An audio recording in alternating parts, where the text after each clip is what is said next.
I'm at Roberts. This is going to be an Airbnb.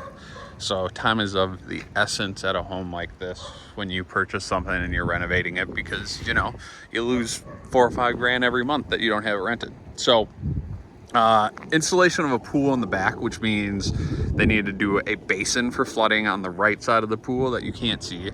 They also need a basin in the front for flooding, which honestly, cities make up rules that are so dumb. Sorry for me to go on a tangent, but they need to put in a basin that covers 3/4 of this front yard. It's 15 feet wide.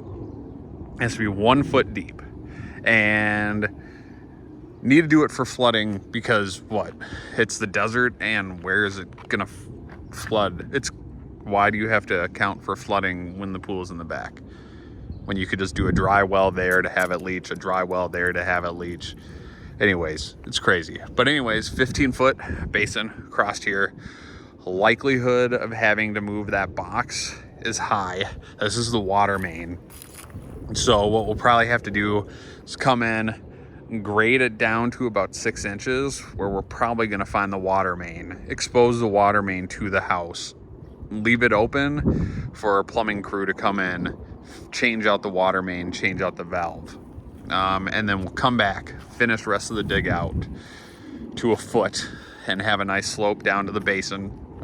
And then, so that's one quote, just the regrade, the basin, etc. Second portion of the quote is actually doing irrigation all through here.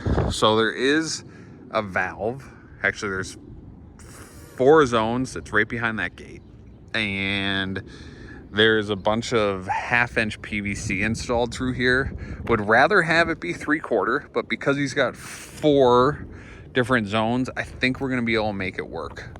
So we're gonna work off of the PVC that's existing, put in 1, 2, 3 zones, spray heads.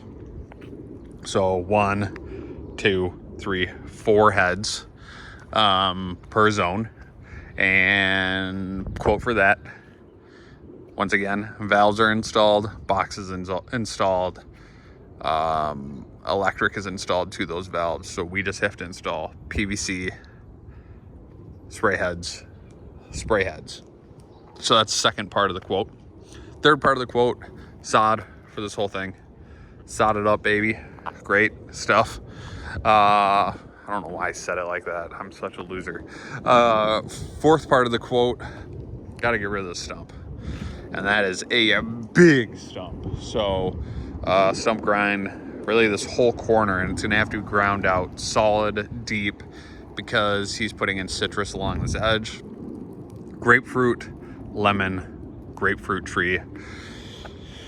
Lastly, this is another portion here. He wants to do a pony wall. So kind of like that. I think it's going to be lower, but wall's going to kind of come down through here, kind of curve in front of the wall. Actually, probably be closer to here and curve in. In front of the wall is going to be low growth palms. So maybe do a pygmy. Maybe we do it, I don't know, maybe we do a sago, something short. And then behind the wall, he wants to just do some ficus. So it kind of like covers that view into that window, I'm assuming is the goal when you're coming down through here. So you can't look in the living room. So it's nice and protected. So there we go. Have a good one.